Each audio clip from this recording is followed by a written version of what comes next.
Гараар хооллоод амьд явах боломжтой юу? Хоолоо хэдэн удаа ажиллах вэ? Өдөрт 3 хооллох зохистой юу? Садатлаа идэх нь зөв үү? Веган хоол кангараа юу? Рестораны хоол сайн уу? Муу юу? Ер нь идэх юм олдох нь уу? Хоол уу? Хоруу нэвтрүүлэг.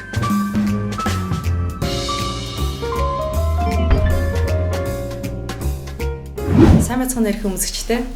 За үзэгчид та бүхнийхээ эрүүл амьдрах, сайн сайхан амьдралын төлөө хичээгүүлэн зүтгэж яадаг манай баг хамт олон хоол хоруу нэвтрүүлгийнхээ энэ удаагийн дугаарыг нэгэн эрхэм хүнтэй эхлүүлж байна. Эрүүл мэнд зөв амьдралын хэм маягийг эрхэмлэгч хэн бүхэн зориулсан хоол хоруу нэвтрүүлгийн хамтран ажиллагч амттай, шимтэй, янзтай ясны шөл. Мэдээж зочин болгондоо бид үзэгчид та бүхэндээ санал болгож яавал эрүүл амьдрах уу, яавал урт удаан наслах уу, бас яавал амьдралын чанартай амьдралыг сонгох вэ гэдгийг илүү их та бүхэндээ түлхүү ойлгуулахыг хичээдэг. Ингээд энэ удаагийн нэгэн гайхалтай зочныг бид бас эрэлс сурал болсоор бас нэлээдгүй санал тавьж удаан хугацаанд хүлээсний эцэст энэхүү зочноо бид нар та бүхэнтэй танилцуулж байна. Клиникийн профессор эхэмж Буянлагэр хэмжээ та бүхэнд танилцуулж байна. Уг нь бол хүүхдийн нүдэмж, гэхдээ тэрээр тахал хэмээн нэрлэгддэг сахарын өвчнийг ангаасан, за бие сэтгэлээрээ туулсан, олон хүнд тусдим болсон ийм гайхалтай хэмжлээ. Сайн байна уу та? Сайн байна уу? За өнөөдөр бидний урилгыг хүлээж авч бас энэ сайхан одоо зөвлөгөөг бидэнд хамтран ярилцаж үзэж олондоо хүргэх гэж чад маш их баярлалаа гэж өмнө хэлье. Тэгээд таныг сахарын хэмж буянлагэр гэхээс илүүтэйгээр ер нь угсаа гарлан ямар хүн одоо ангаахын энэ эмнэлгийн сургуулийг хэрхэн сонгож авч ирсэн яг үндсэн мэргэжилт юу юм гэдгээс яриагаа эхлэе. За миний угсаа гарал бол яг ер нь бол миний аав ээж хоёулаа эмчээсэн. Тэгээд би өөрөө гів гинтэх юм бас хүүхэд багтаа уг нь хэмч болъё гэж боддгоо байснаа 10 дугаар ангид гів гинтэх хэмч болно гэдэг нь анагаан сурвалд орцсон юм. Тэгээ би тэр үеийн юугаар нөгөө зөвлөлтөд улс анагаан дэд сурвалд өгсөн. Тэгээд миний үндсэн мэргэжил бол хүүхдийн нүдний эмч. Ер нь бол ингээд энэ хүндээ гэж ярихад намайг зөвлөлтөд улс сурж байхад би чи эрхүүд анагаан дэд сурвалд өгсөн. Тэгэхэд бол одоо бидний таньдаг найз бурядууд айл хэдийн аав ээж нь сахарын өвчнөр үхэхэд эхэлсэн байсан. Өөрөөр хэлэх юм бол бурядууд бидраас 100-200 жилийн өмнө гурил төмсгөр ичгэлсэн баг. Тэр үед бид нэр бол сахарын өвчний талаар ямар ч ойлголт байхгүй. Монголд байдгүй штэ. Та юу ч тий, ерөөсөө тийм л байдаг гэсэн. Тэгээ мэдээж бид нар хичээлээр орно штэ одоо ингээд сахарын өвчин ингэдэг хүний биеийг ингэж гэмтээдэг тэгээд бид нар яг тэл хандаж тийм ээ. Үзэх ёстой хичээлийн хөтөлбөрийн дагуу ингээд үзээд өнгөрдөг. Жишээлбэл манай нүдний трахома гэдэг өвчин байдаг.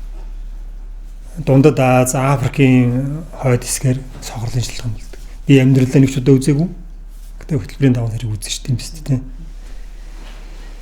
Тэгэхээр би ер нь хамгийн чухал юм төрүүлээд хэлчих тийм ээ. Тэгэхээр сахарын өвчин бол эдгэрдэг өвчин. Бид нэр сахарын өвчнийг зогсоож болно. Тэгээд хамгийн гол нь биднэрт өнөөдөр Монголын ард түмэнд юу хэрэгтэй вэ? Эдгэрдэг онол хэрэгтэй. Биднэрт эдгэрдэг онол хэрэггүй. Тэгэхээр миний одоо хүсэж байгаа юм бол юу? Ард түмэнд ямар мэдээлэл хэрэггүй. Маш ухаантай эмнэлгийн нэр томьёо хэрэглээд ухаантай эмчилгээний арга хэрэглээд илчлэгийн онол, үлэг домог болсон тэнцвэртэй хоолны онол, холестерины онол, хансан ханаагүй өөх тосны онол ийм ярьж хүмүүсийн тархийг эргүүлж хэрэггүй. Энэ онлоор яваад эдгэрдэггүй энэ өвчин чинь. Яагаад сахарын өвчин Монгол улсад 1971 онд анх бүртгэгдсэн? Яагаад үүнээс өмнө Монголын ард түмэн дотор нь тарган хүн маш цөөхөн байсан. Намайг хүүхэд байхад Монголд тарган хүн байгаагүй. 100-аас дээш килограмм жинтэй хүн бол тэнгэрийн хүн. Тэр хадаа аврагал одоо ганцаараа 100 хэдэн хэлмэл байсан. Бусд нь бөхчүүд дотор хүртэл тийм илүү жинтэй байгаагүй шүү дээ. Тэгээд энэ хугацаанд монголчуудын амьдрал юу өөрчлөгдсөн? Илүү жинтэй хүн болгон сахар өвчтэй. Тэгэхээр энэ бас маш чухал асуудал байна. За одоо хонь за жишээлбэл амьтан тийм ээ. Хонь намар тарга авах хэвээр 100-аас ахуулаад намар тарга авах хэвээр таргалах хэвээр яагаад таргалдаг? Хонь таргалахгүй л яг уу. Тэгээд дархлаа байхгүй үгүй шүү дээ. Хизээ өгөх юм. Үл онд орохгүй шүү дээ. Яг үнэ. Яагаадгүй л хонь чинь гадаа амьдардаг юм байхгүй. Хүүтэн тэр хасах 20-30 градусыг даахгүй явчих шүү дээ. Хүн яагаад таргалдаг юм? Бид нэр гадаа амьдардаг юм тийм үү?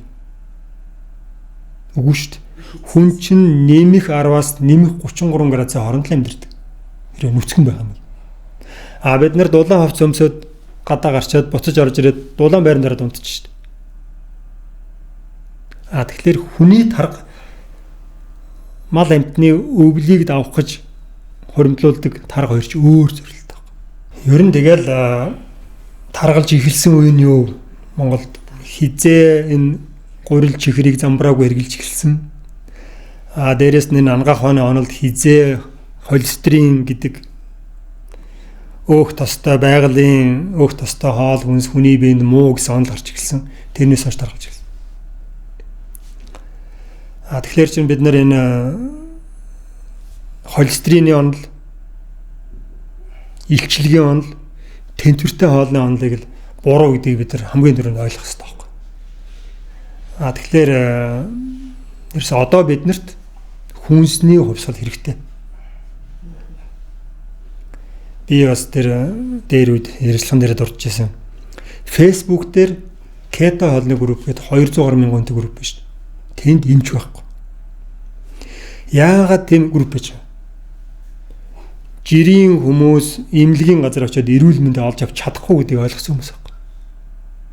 За одоо ингээд илүү жинтэй цусны даралдагтай сахар нь нормынхаа дээдэл төрж гисэн зүрхний хэм алдагдaltaа 9 шидийн зовиртой хүн эмчтэр очлоо шүү. Нэмч нь юу зөвлөх юм? За таны цусны даралт өндөр байна, биеийн жин чинь ийм их байна. Ийм уугаараа хоолн дээр гараараа. Хөдлөөрөө. Таач хөдөлгөөнгүй шүү дээ. Хөдлөөрөө. За зөвлөгөөг нь авлаа ойлголоо баяртай. Яг ясам дээр энэ юу гэсэн вэ? Хоолн дээр тэр нь яаж анхаарах? Нэг өхрийн хар мах идэх юм уу? Хар талхаа идэх юм уу? Хоолоо багасгах юм. Дахианы цээж мах идэх юм уу? Яг үнэ. Хоолоо багасгах юм уу? Одоо зөв хоолно гэдэг монголчуудын хамгийн түгээмэл ойлголт нь нэг сайн юм яасан. Цөмөр орой хоол идэх үлс гэж. Маш чухал шүү дээ. Зөв. Гэхдээ яг нөгөө буруу юм аа. Орой идэхгүй байсан ч гэсэн хор. Тэгэхээр энэ Бернштейн эмчийн онлайн суурь нь ерөөсөө л ямар хүнсний бүтээгдэхүүн идэхэд хүний цусан дах сахар огцом ихсдэггүй. Тэр хүнсний бүтээгдэхүүн хүний биед хорол. Өөрөөр хэлэх юм бол хүн биологийн төрөл зүйлийн хувьд хүний бие цусан дах сахарыг огцом ихсгдэг хүнсний бүтээгдэхүүн идэхэд зориулагдаагүй. Хамгийн онлынхын суурин дээр шүү дээ. Хүн бол өөхтөө мах идэх ёстой, махчаант. Хүн Улаанбуудаан гурил ижихлээд хэдэн жил болж байна? 10,000 жил. Илсэн чихэр идээд хэдэн жил болж байна? 6-700 жил. Кока-кола уугаад хэдэн жил болж байгаа? 50-60 жил.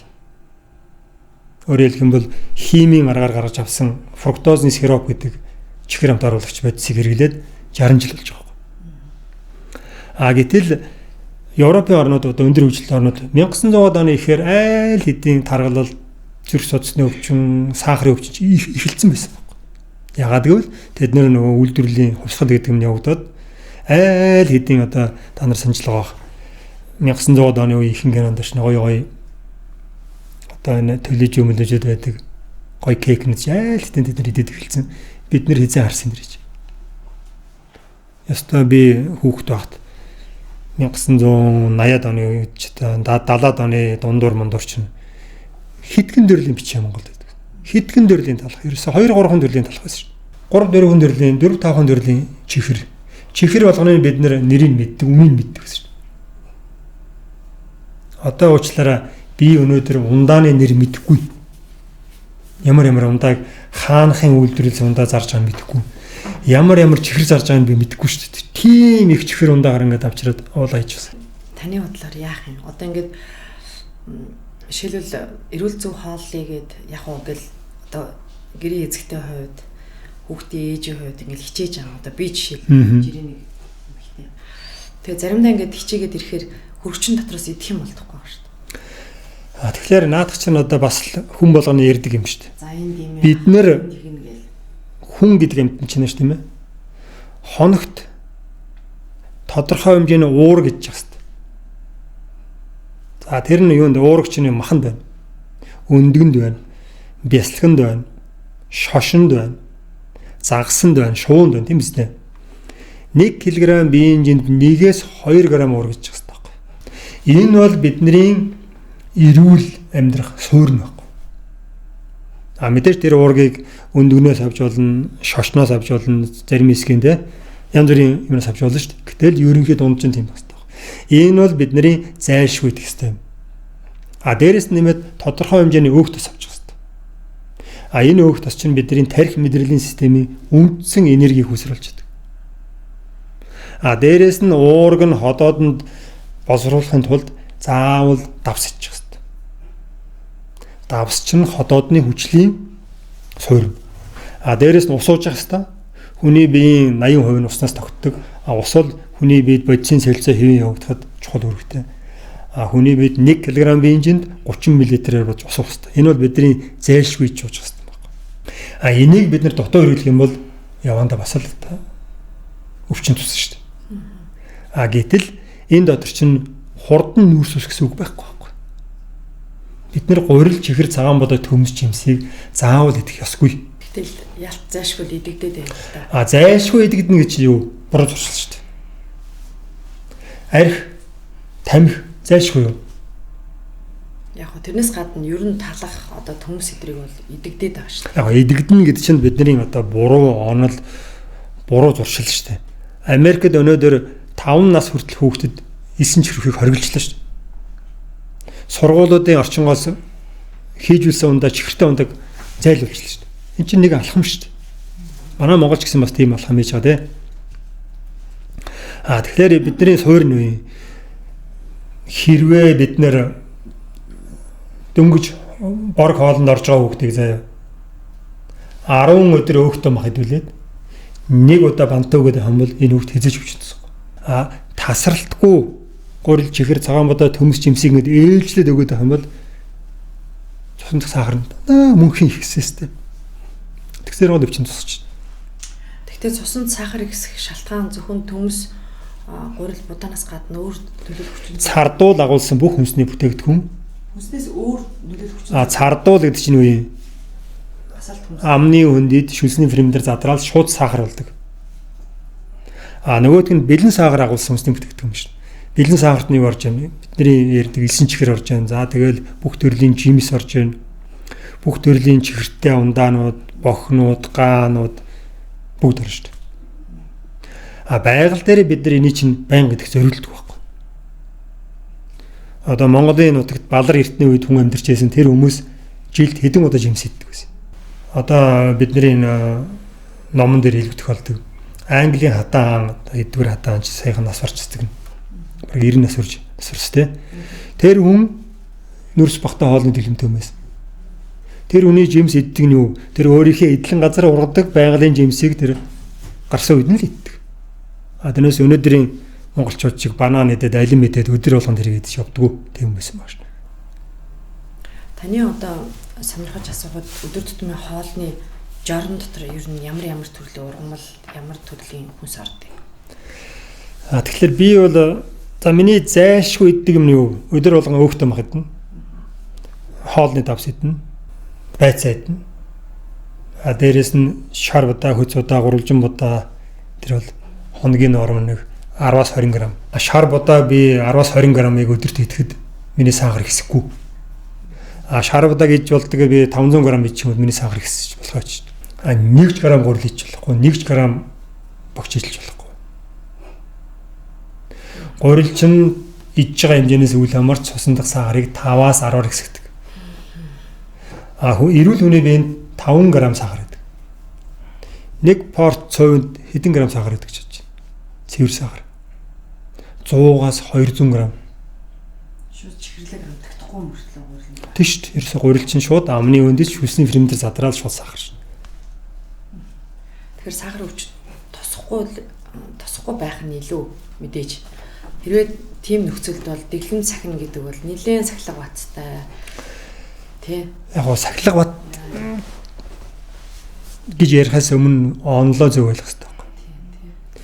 Уламжлалт эрүүл амьдрал хэв мэхтэй улс үндэстэн байна шүү дээ. Одоо жишээлбэл Хятад амьдрал сайтай Хятад хүний ордог хоолны газар мандуу, цагаан будаа, төмс байхгүй. Боломжийн амьдралтай Хятад хүн яг нэг дор өчнөө төрлийн гоё мах, өөхтөн мах. Загас, далаа мэддэг. Тэгээ гоё ногоотой байдаг шүү дээ. Та ер нь өдөрт одоо сахар өвчтөй хичнээн хүндэс өлгөөх чинь. За нэг 4-5 хүнд өлгөөх бах уу.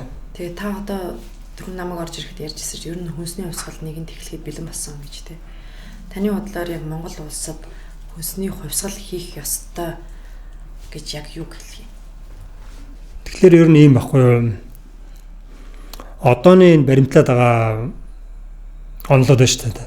Ихэнх гимсний баримтлаж байгаа илчлэгийн онол. Орж байгаа илчлэг нь гарч байгаа илчлэгнээсээ давчих юм бол өвчин тусна гэж яриад байгаа шүү дээ. За дээрэс нь энэ амтны гаралтай өөх тас хансан өөх тас хүний биед муу хансан өөх тас хийж юм бол их удалгүй зүрх судасны өвчнөд яамаа нэг цус өтгөрн мөтгөрнгээд иймэрхүү энэ онлууд чинь худлаа ахгүй. Хамгийн гол нь шүү дээ. Тэгэхээр холестерины онл гэдэг хадны мангааны онлыг 1970 онд гаргасан. Бүх дэлхийд даяараа энэ онлыг дагаад манай Монгол хүртэл дагаад явсан. Энэ онл ч анхаарахтаа юу гэж гарсан юм? Энэ онлоор явах юм бол таргалалт багасна. Зүрх судасны өвчин багасна. Чихрийн шижийн өвчин багасна гэж гарсан байхгүй. Тэгсэн чи яасан? Эсэргээр. Нийт тарган үнийхэн тоон хэд дахин нэмэгдсэн. Гөр хідэн одоо чихрийн шижинтэй үний тоон дэлхийд дээр 1 тэрбум болсон. Юунаас болсон юм? 3 оноос болсон байхгүй. Гэтэл одоо энэ нүрс багтаа хоолны дэглэм энэ зөв хоолны онол энэ хүнсний хувьсгалыг гаргасан хамгийн ихний улс нь дэлхийд дээр Швед улс. 2014 онд гаргасан. Швед улс 6 жилийн дотор нийт өвчлийн тоог 10 дахин буруулсан. Сая коронавирус үеэр Швед улс карантин тогтоогүй шүү дээ. Хаагаагүй. Хамгийн бага бүхэлтэй гарсан улс шүү дээ. Тэгэхээр өнөөдөр бол миний хэлээд байгаа хүн яагаад хувьсгал гэж яриад байна. Бид нар энэ буруу үзэл бодол онлоос салах хэрэгтэй байхгүй. Бид нар өнөөдөр ард түмэнд эдгэрдэг онол энэ онол дээр суурилсан эдгэрдэг эмчилгээний арга зааж өгсөн. Тэрнээс биш сахарын өвчин туссан хүн заавал хөлөө тайруулах ёсгүй, заавал гараа тайруулах ёсгүй, заавал сохорж бөөрийн дутагдлаарж тэгж хүндрэх албагүй байхгүй. Таны мэрэгжил нэгт эмч нараас ирж зөвлөгөө аваад за өөрт нь хандж байгаа өвчтнүүдтэй таны зөвлөсөнчлэн тэд нар зөвлөйч гэдэг юм гэж одоо эмч нар хоорондоо нэгдэж байгаа тийм зүйл байна. Таны саналтаа нэгдэж байгаа хэр олон эмч нар мэрэгжилт нэгт эмч нар. Яг ер нь л одоо ингээд Бэрнштейн эмчилгээний аргын суур болсон энэ нүрс багтаа хоолны дэглэм байна шүү дээ. Энийг сурталчилж байгаа ариун цэцэг гэдэг юмж байгаа. Бас Facebook дээр одоо өөр ингэсэн групптэй бас эрүүл хоолны дэглэм заадаг дотоод зөвлөм болчихроо нэмж байгаа. Тэгээд яг хуу ер нь бол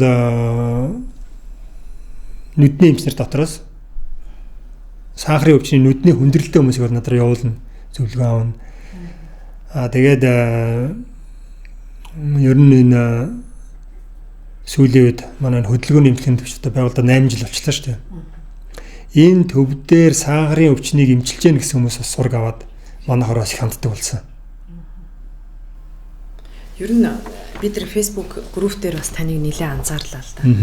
Тэг хүмүүс ер нь өдөрт зөвлөгөө авдаг чухам ил тийм олон байгаа юм чи мэдээж мессежээр хувь чатаа дээр зөндөө ирж байгаа. Зүгээр ер нь та яг ба одоо зарим нэг талаараа жинхэнэ одоо үүссэн олон жил болчихсон онлыг үгүйсгээд байгаа юм шиг зарим талаараа яг өөрөө энийг бол буруу онл гэж ярьж байгаа хэдий ч нэг биер тулцсан учраас тэгэл өмчлөл илэх төрөд би таныг яад чинь энээс илүү олон хүнд тусдын болоосай энээс илүү олон одоо шаналж байгаа хүмүүст зөвлөгөө өгөөсэй гэж хүсэж байна. Цааш таны зорилго юу вэ? Тэгэхээр миний зорилго бол яг нь ер нь л ард түмэнд зөв онлыг л таниулах. Энэ онл чинь ийм учраас буруу юм шүү гэдгийг л ойлгох хэрэгтэй байхгүй. Тэгэхээр мэдээж одоо ингээл түүхэнд дандаа цөөнхийн зөв байдаг гэж байна. Тэгээд жишээлбэл гэдэг юм манай тэр миний дөрөвчийн хэлсэн номон дээр байгаа жишээ аахгүй одоо 1000 хэдэн нөгөө Галилей Бруно гэдэг хоёр нөхөр Ватиканы эсрэг одоор нь судлаач онл гаргалаа шүү дээ. Дэлхий нарыг тойрдгоо, нар дэлхийг тойрдгоо ингээл тийм үстэй. Тэр үед чинь бол бүгд шоолоод нийлжсэн биз дээ. 600 жилийн дараа Ватикан албан ёсоор уучлах гэсэн. Тийм биз дээ. Өнөөдөр яг тэрнтэй адилхан хандж байгаа байхгүй. Тэгээд яг энэ шинэ онлын талаар Махатма Ганди хэлсэн тийм ээ мундаг үг гэдэг байхгүй. Эхлээд чамааг үл тоон. Дараа нь шоолж инээлтэн. Дараа нь яанчлаа тэгээд хамгийн сүүлд хүлээж авдаг гэж байгаа байхгүй. Хүлэн зөвшөөрнө тийм. Тэгэхээр одоо манай Монголд бол ер нь мэрэгжлийн эмчнэрийн зүгээс ч гэсэн тиймэрхүү хандлага зөндөө л байдаг. Би бол тэрийг бол асуудал байхгүй. Гэхдээ бол ийм байхгүй юу? Жишээлбэл. За би чамд өөхтөө мах сайн гэж хэлчлээ. Чи баярлаад гүйчээд бүтэн хоньны гуйж чанаад идчих юм. Гүү штэ. Өөхтөө мах сайн юм чинь. Яагаад чанж чадахгүй? Чиний биений зориултын хоол нь өөхтөө мах. Ойлгосноо? Чи өөхтөө мах идээд эхлэн штэ. Өөхтөө мах идээд эхлэнгүүд чиний компьютерны мэдрэгч чинь мэдэрж эхлээд зогс гэсэн тохиогддог. Чи тэгэнгүүт нь идэхэ болчихно. Ойлгосноо? Чи нэг порц өөхтөө мах идчихэд чиний бие чинь 5-6 цаг юу ч идэх шаардлагагүй болдог. Тийм шүү дээ. Одоо тэрий чинь бид нар полгодох гэж ярьдаг үстэй. Зүрхэнд хүрлээ. Тий. Үгүй чи идэж яасан бэ гэсэн би болчлоо. Тий. Загнаж байгаа чинь амрууч яг ихэд оруулах юм уу? Үгүй шүү дээ. Яагаад гэвэл эн чинь тийм зохицуулттай байдаг. Тийм учраас өөхтөө мах биенд мүү? Та өөхтөө мах хэтрүүлж хэрэглэсэн учраас та таргалцсан байж байгаа буруу онлоор тэгж ярьдаг байхгүй. Нэгч тэнэг хүн ухаан санаанд ирүүл бол өөхтөө махыг хэтрүүлж идэх зорилт байхгүй. Давс хүний биенд муу биш. Давсыг хэтрүүлж идэх юм байдаг юм уу? Тохируулаад идэх шүү дээ. Санамсаргүй хоолныхаа давсыг хэтрүүлээд хийчихвэл яг нэг удаа идэхэд хэцүү арайч идлээ дараагийн удаа чи би түрүүн ийм хийхэд ингэсэн юм чинь одоо ийм хийхэд таарсан. Тэгээд тэрийг идэж тийм үст. Чи худлаа онлоо. Хүний бие өөртөө хэрэгцээтэй хэмжээтэй л өгтөс аав. Хиймлэр өгтөсөө хасаад яваад байвал яах вэ? Нөгөө хансан тос хүний биенд муу учраас бүх амтны гаралдаа өгтөсөө хасаад оронд нь дахианы цээж мах идээд урамдын тос ирлээд яваад байвал яах вэ? Тэр хүний тарих мэдрэлийн системд эрхтнүүд нь ажиллахаа болоод ундаг, татдаг, зөөнгөрдөг, тэнгэрдэг, нэрээ мартдаг, альцгеймер өвчин тусна. Монголчууд тэрийг тусаад эхэлсэн. буруу онолоор яваад өөх тосоо хасаад. Сүүлийн үед бас Альцгеймер их яригдах болж Тийм шүү дээ. Тэр чинь ерөөсөө асуудал байхгүй. Тийм учраас бид нэр өөрийнхөө биеийн тохирсон өөх тосыг авчих хэрэгтэй. Одоо жишээлбэл би ч юм уу шар тостой цай уугаарай гэж зөвлөн. Би өөрийнхөө бүх хүмүүстийг зөвлөдөг. Шар тостой цай, шар тостой кофе уугаарай. За чи миний үгэнд ороод цайнд шар тос хийлээ. Хэдэн алах вэ? Нэг мэг л хийх баг. Тэгэж чи мэдчихэж байгаа шүү дээ баримжаагаар. Хаашаа намайг хий гэсэнгээд Тэгвэл хийхгүй шүү дээ. 100 г хийчих юм уу? Чи 100 г хийчихвэл чи ууж чадахгүй мэдчихэж байгаа шүү дээ. Нэг алгыг чи аягүй дуртай шүү дээ. Ямар гоо шар тостой ногоон цавыг л ууч. Тэр чин чиний биед хэрэгтэй. Өөх бол хүний биед ороод ямар ч уул мөргөө шат шалга болдог. Энерги хүсэр болдог хоол хүнс байхгүй. Гурил идэх юм бол заавал хүчил зэрэгчийн чөлөөт радикал үүснэ.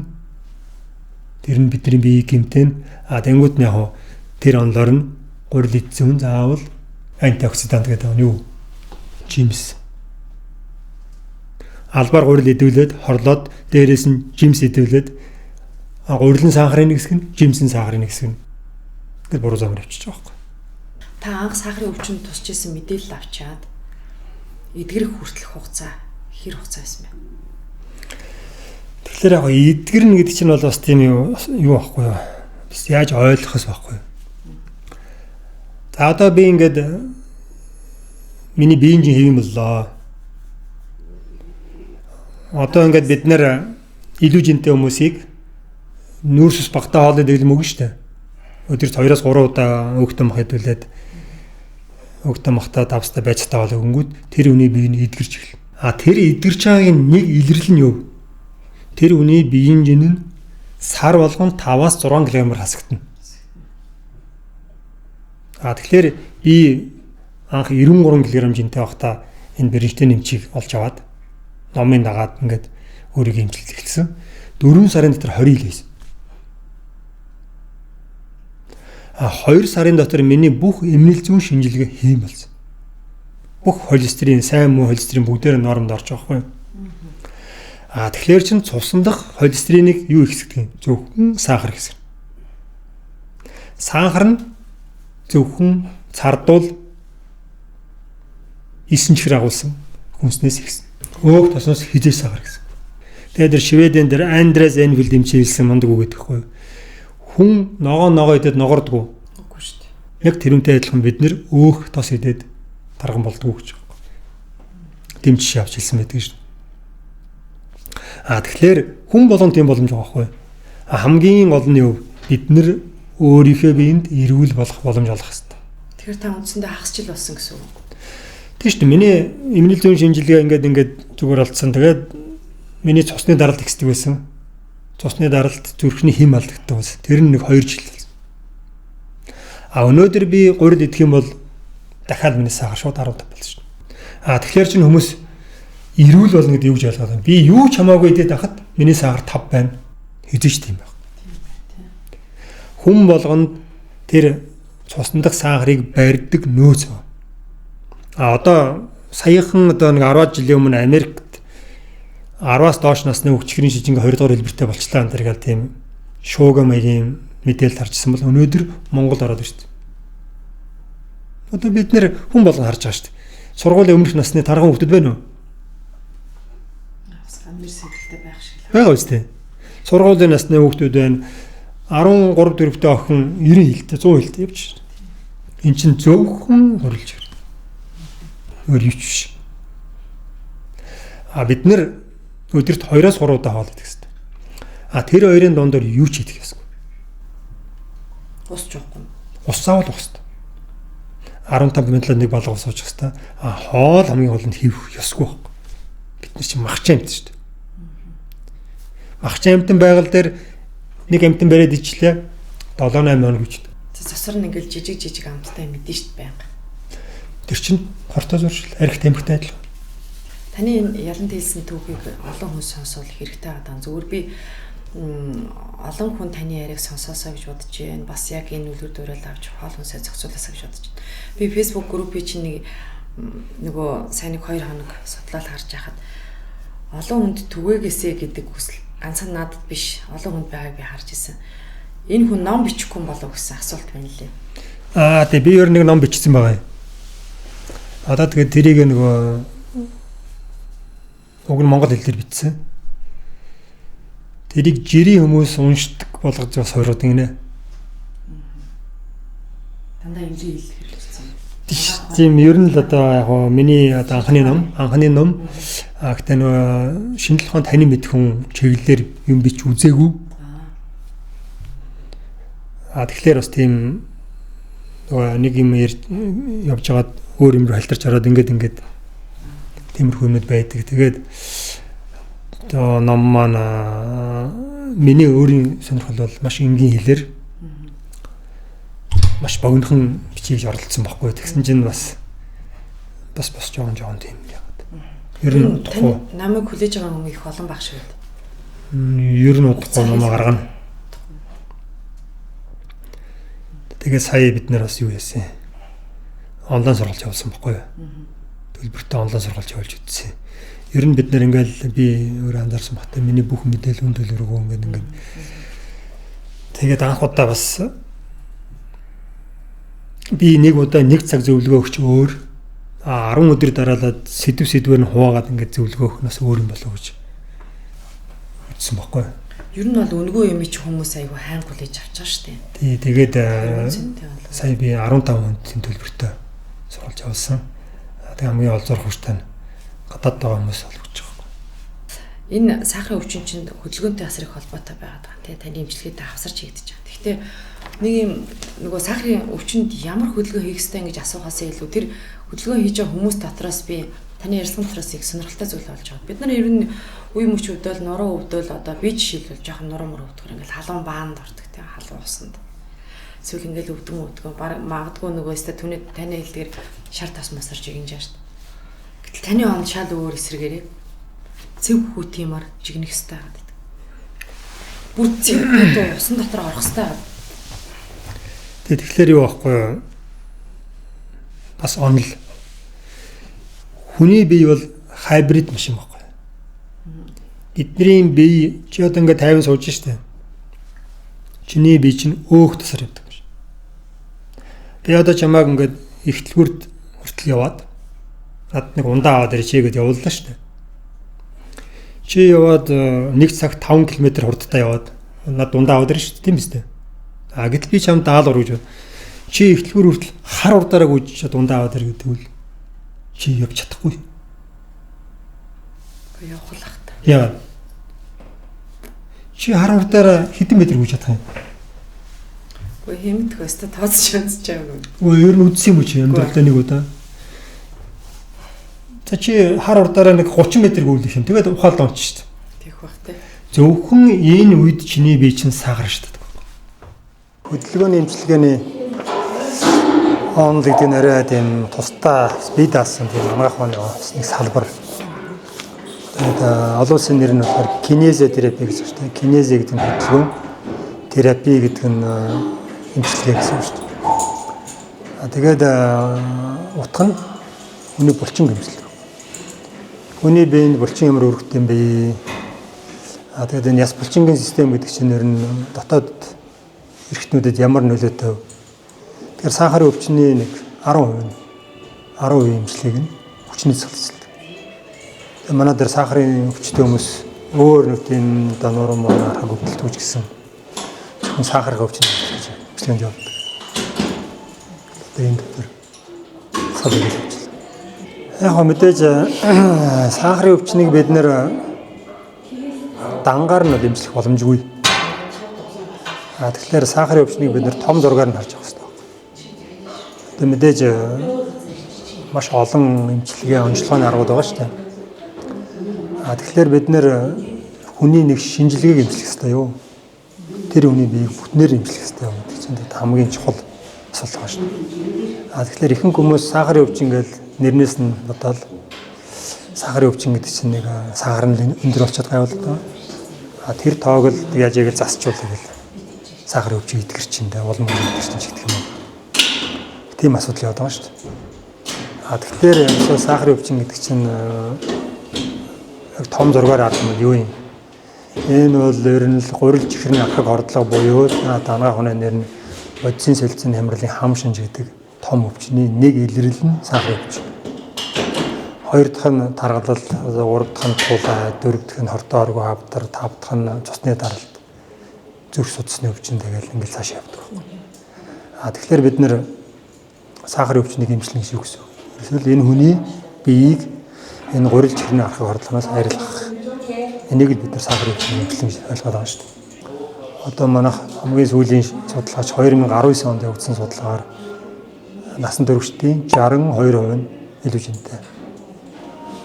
Тэрүүн дотроо 30% нь хэтэрхий илүү жинтэй гэж харж байгаа шүү дээ. Сахарын өвчин бол байх ёстой нь хүн амын 10% дэлхийн стандартаар. Тэгэхээр Монголд нэг 340 орчим мянган сахартай хүн байх ёстой. Тэрний албан ёсоор бүртгэлтэй нь 40 мянган. Үлдсэн бие сахаргүй гэж байна. Хүн өөрөө сахаргүй байж болох юмаа гэдэг энэ судалгааг хийж болсон шалтгаан юу юм бэ таны? Уг нь бол та ч нүдний эмч. Яг бас судалгаач байгаа. Ер нь бол анх бид нар чинь 2010 онд сахарын өвчнөд холбогдсон байхгүй. Манай гэр бүлийн Лондон гих сургуульд чихрийн шижингийн нүдний хүндрэл гэдэг юмар мастерын зэрэг хамгаалсан. Тэгээ бид нар судалгаанд нь оролцоод анх тэр нүдний үгэн зураг авдаг багжийг 2010 онд аваад Улаанбаатарын нэг дүүрэг хөдөөний 3 аймгийн бүртгэлтэй сахарын өвчтэй хүмүүсийн нүдний үгэн зургийг аваад тэгээд материалаа дээш нь явуулаад дүгнэлтийг агуулжсэн баггүй юу. Тэгээд сахарын өвчний хүндрэл ер нь аль зэрэг байна, одоо эмчилгээ шаардлагатай нь хэд байна гэдэг тийм төрөйдөө бол амар тоогорчсон. Ингэж холбогдоод ирсэн чинь бид нар нэг мэдсэн чинь сахарын өвчний нүдний хүндрэл гэдэг юм нэлээд үздэг болоод ирсэн.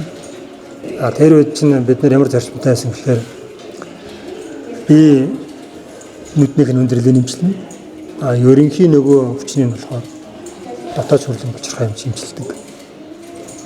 Тэгэл бид нэр өөрснөө бид нэр эмч хүмүүс нүдийн нэмчлэлээд лазер, энмистаслин, нүдний цус харуун, нүдний даралт гэсэн нэгэн шийдэл хүндрэлдэг шүү. Гэтэл нөгөө өвчин цаашаа дамжраад байдаг. Ингэж яах хэрэгтэй юм чинь. Ерөөсөө тоодгүй юм. Тэгэл яваад байсаад өөр ямар ч хэмжлэгээ байдгийн дэрийн нэг тэр нэрийн яц мэдэхгүй. Өөрөлдмөл би нүднийч нүдэн эмчлэн сахарын өвчин бол дотоод шүрлийн болцох өвчин гэсэн байраас санддаг байсан байна. Тэгж байгаа дараа нь би өөр 2015 онд нэралаад 93 кг жинтэй болоод цусны даралт ихсээд зүрхний хэм алдагтаад нуруу өвдөд тэгээд сахараа үзүүлсэн чинь 7 гарсан байсан. Тэнгүүд нь би анх удаа нөгөө сахарын өвчний нүдний хүндрэлийг эмчилдэг эмч биш. Тэр олон хүндрэлтэй сахарын өвчнийг харсан жирийн хүмүүний нүднээс нөгөө өвчнийг харна шүү дээ. Пүүх би ч одоо 7 өвчлээ шүү дээ. Яах юм бэ? Хизээ 14 болоод хизээ 20 болоод хэдэн жилийн дараа хараг болох юм гэсэн өнцгнөөс анх удаа харж үзэхгүй.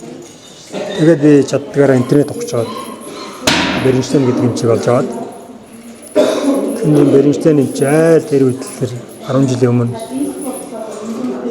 бүр нэрээр бол 1980 онд өөрийнхөө номыг гаргаад энэ сахарын өвчнийг хянаж болдог, эмчилж болдог. Тэгээд би энэ хүмүүст сахарын өвчний нүдний хүндрэлээс сохрохгүй байж болох юм аа гэдэг юм эмчилгээ зааж өгчихгүй. Facebook дээр материал тавиад туршиж хэлсэн. Тэгээ 5 дахь жилдээ орж шүү дээ. Өөр дээр туршиж эхлээд 10 жил болж. Тэгэл Бернштейн эмчийн аргаар өөрийгөө эмчлээл 4 сарын дотор 20 хил хаяад 93 хил байсан чинь 73 болоод нөгөө 7 гарсан байсан сахар чинь 5 болоод цусны даралт нь 2 жилийн дотор тогтворч бол ингээд цааш явсан. Тэгээд би тэр сахарын өвчнийг хүндрүүлэхгүй зогсоож болно гэдэг Facebook-ийн групп ажиллуулад одоо 5 дахь жилдээ ороод явж байна шүү дээ. Одоо ер нь тоолж үтсэн нь хичнээн хүн тусалсан. Ер нь тоо байхгүй. Тэгээд миний группийг дагж байгаа хүмүүс бол 41 мянга байгаа шүү дээ. Тэгэхээр одоо жишээлбэл сахарын өвчнийг зогсоож чадахгүй, эмчилж болдгоо гэд хэсэг хүмүүс ярьж байгаа шүү дээ. Гэтэл миний групп дээр та нар ингээд туршаад бичээд үзэж болно шүү дээ. За энэ Бернштейн эмчийн аргаар өөрийгөө эмчлээд цусан дах сахарын хэмжээ нь ийм болцсон хэд байна аа? Өөрийнхөө одоо туршлагаа хуваалцаач гэж асуух юм бол миний бүрэлдэхүүн бол ингээл би байна гэж гараад. Эрүүл мэнд зөв амьдралын хэм маягийг эрхэмлэгч, хэм бүхэн зориулсан хоолой, хоруу нэвтрүүлгийн хамтран ажиллагч, амттай, шимтэй, янзтай ясны шөл. Тэгэхээр түүхэн өөрчлөгдөн одоо хувьсах явц гэж байна шүү дээ. Эволюц гэдэг. Эволюцийн хугацаанд энэ сахар гэдэг чинь юунд хэрэгтэй? Хүн махчин амтан. Нэг бол бид нар амтан хөөж богино хугацаанд асар их хурд гаргаж тэрийг барьж авч идэн шүү дээ. Эсвэл махчин амтнаас ухтах. Бидний өвөг дээдсийг ингээд салгана авч хат нэг том махчин амт идэх гээд гүгээд ирэхтний яг бид нар 100 метрийг 8 секундэд гүгээд агуурга орчвол амь гарч шүү дээ. Чадахгүй л яхаа. Тав бэрхэж шүү дээ. Тэгэхээр яг сахарын өвчнийг эмчлэхэд бид нэр энэ ондыг ашигладаг байхгүй. Би чамааг мэдээж гаргаад гүйлэхгүй шүү дээ. Чиний нэг булчинд дасгал өгнө шүү дээ. Арай хийж 12-аас 15 удаа өргөж чадхаар ачаал өгнө. Энийг хүчний сэлгэдэг байхгүй. Энэ үед чиний булчин чинь булчингийн эсүүдэд илүүдэд байгаа сахарч ор шат залгав. Нэг булчин нөгслөө дараа нь дахиад нөгөө булчин нөгс. Чи дахиад нэг хийж чадхааргүй тийм ачаал өгнө. Тэрнээс ингээд 30-40 удаа чөлөөд ээж юм бол тэн сахар шатдаггүй байхгүй. Тийм учраас зүгээр хөнгөн явах, хөнгөн гүүх, таавараа усан цэлэх тэр үед сахарнд ямар ч нөлөө байхгүй. Тэр бол мэдээж бааранд суугаад тамхитцсан самаагүй дээр штэ. Зүрх судасны үйл ажиллагаа сайн. Тэгэхээр тэр олон хийдэг хөнгөн жингээр хийдэг заслыг бид нэр зүрхний засал гэдэг байхгүй. Хүчний засал нь бид нэр сахарыг ижлэх зориулдаг. Тэгэхээр бид нэр хичнээн тэр сахарыг шатаадаг булчингийн нөөц үйл ажиллагаатай булчин тавина. Төдий хэмжээгээр бид нэр тэр сахарын цусны сахарыг хэвийн хэмжээнд нь барих нөөцтэй байдаг. Бидний сайжруулж байгаа юм тэр шүү дээ. Хүн хөгшөрч өгдөггүй хөшч өгдөг. Тэгэл энэ бол шүү дээ. Чи ичнэн залуу хүн ч гэсэн ямар ч дасгал хийхгүй ингээд яваад байвал нийт булчингийнхаа 30%-ийг л ажиллана. Тэгэхээр хүний бичний өв бага энергийн зарчмаар ажилладаг машин. Чи нэг булчин хэрэглэхгүй байгаад яах вэ? Хүний бие тэр булчиныг чинь тоноод л нөгөө булчин чинь нарийсаад, богиносоод ачааллах чадваргүй болоод. Гэв гинтгэ ухаарад юм өргөж мөрөх гэдэг яах вэ? Нөгөө булчин шууд шөрөмсөн татчих шүү дээ. Тэрийг бид нэр юу гэж хэлэх вэ? Нуруунд юм орчлаа. Нуруунд юм авчуулагчлаа. Суудлын мэдрэл өрөвчлээ. Тэгэл цаашаа буруу замаар идэв. Гэхдээ зарим хүмүүс хөдөлгөөн хийгээд ахаар илэгддэг гэж хашгинж ярьдаг шүү. Харин тийм учраас яг бид нэр зөв хөдөлгөөн хүнийг эмчилнэ. Буруу хөдөлгөөн гэмтэн. Тийм шүү дээ. Одоо бид нэр 90 кг жантай эмэгтэйг яах юм? Алах гэж зөвлөх юм уу? Уулан дэврэх зөвлөх юм уу? Тийм биз дээ. Миний нөгөө өгдөг хөт тусарж ингэх биеиг тэгэхээр чи ерөөсөө наадах чинь бидний наад хариулт чинь бидний чи мэдж байгаа. Чи юм хэлчих үү? Нүдрийг ингээ цахиулаад хөхөрчлөө. Чи ямар ч юм тавь. хүтэн тавь шүү дээ. Яагаад чи мэдчихлээ шүү. Өвдөг нь өвчлөө ямар ч юм тавь. Харин бүлээн жин тавь. Яагаад энэ дээр зөрж байгаа юм? Энэ дээр чи бүлээн жин тавьлаа. Бүр лавдах. Яг адилхан шүү дээ. Энэ дээр чи бүлээн жин тавьл бүр лавтал, бүр өвдөж шүү дээ. Тийм учраас яг адилхан мөсөнжин тавина 5 минутаар 3 удаа. Илүү биш. Илүү тавил хөлтөө чинь. Энд тавьж байгаа хүйтэнжин, энд тавьж байгаа хүйтэнжин, нуруу өвдгөд тавьж байгаа хүйтэнжин бүгд адилхан үйлчлэгдэж байна. Нурууны өвдгөд ч гэсэн хүйтэнжин. Хүйтэнжин тавьж шүү дээ. Цочир хүйтэн үйлчлэх юм бол үний бичил цусаа юм сайжирдаг байхгүй. Бидний хамгаалах орвол идэвхж чинь гэсэн үг. Бүр халуун давсан юм шүү дээ. Бүгд худлаас сатааруулах хэмжлэгээ. Халуун гэрлийн хэмжлэгээ гэдэг шүү. Бүгд худлаас сатааруулах хэмжлэгээ гэдэг. Хүн нэмэх 5-аас нэмэх 10 градусын усанд 5 секунд орох юм бол бидний тархлаа сайжирна. Харцны ус гэдэг шиг. Тий, илүү удаа орох юм бол бидний амьдралын хүчнээс авдаг. Гурил чихрийг ад үздэг нэг анх тэр юм бол гурил чихэр идээд өөрөөлөх юм бол цусндах сахарыг ихсгдэг хоол хүнс идэх юм бол бидний дархлаа байн унж явж идэг. Муудсан дархлааны хамгийн элэг тохиолдол илэрлэл нь харшил. Дархлаа муудвал харшил үүснэ. Ойлгосноо. Гаднаас ургамлын тоосон зэрэг ороод ирлээ. Бидний сайн дархлаа бол тэрийг энэ ямар ч хоргүй юм байна. Иш ороод буцаад гараа явчих юм байна гэж тоохгүй хийж. Муудсан дархлаа бол яг уу. Организм өөрөө тий. Муудсан дархлаа бол сүржин хүлээж авна шүү дээ. Зарим боогод хүчтэй. Тэгээ нус нулимсан тавтгалаад. Тэрийг хүмүүс үг ярьдаг. Өө би ургамлын тоосон цааршлан би азгүй хүн. Яг жинхнэрээ тэр хүн бол гурил чихэр цагаан бодоо төмс чимсийг өдөр шөнөгүй идээд дархлаа унгаж явж байгаа. Дараачих нь үе шатны яг уу өөрийнхөө эдисрүү давтал.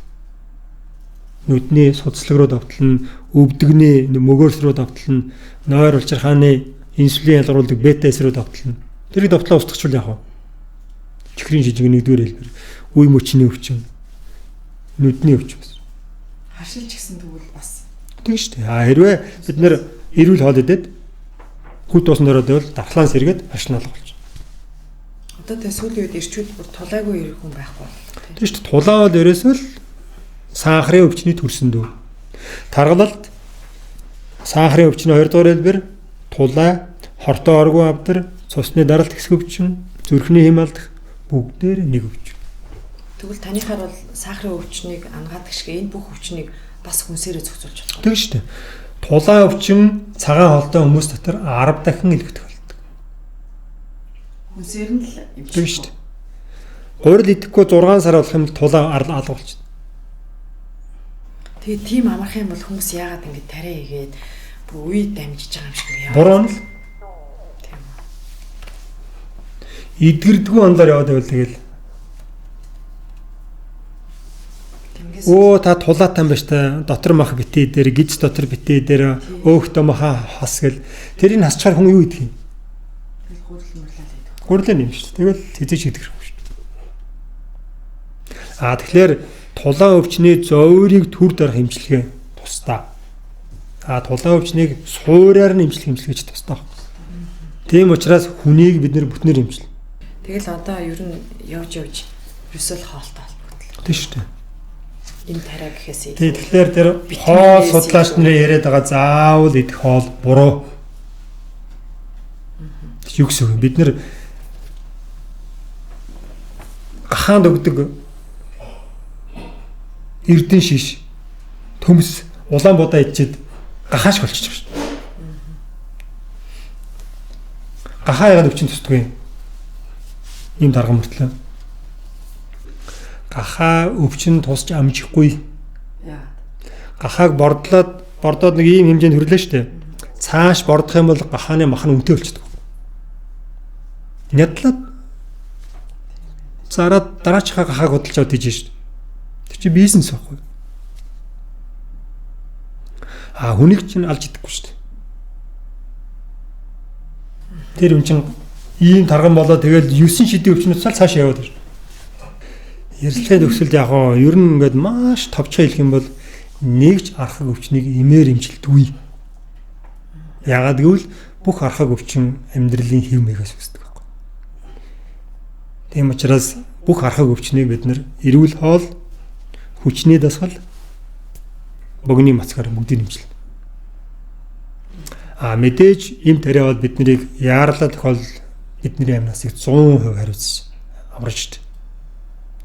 Аваар асуулт шинжтэй мох өвчин тус аваад гарна. Танаас архаг өвчнөөс эмчилж чаддаг байхгүй.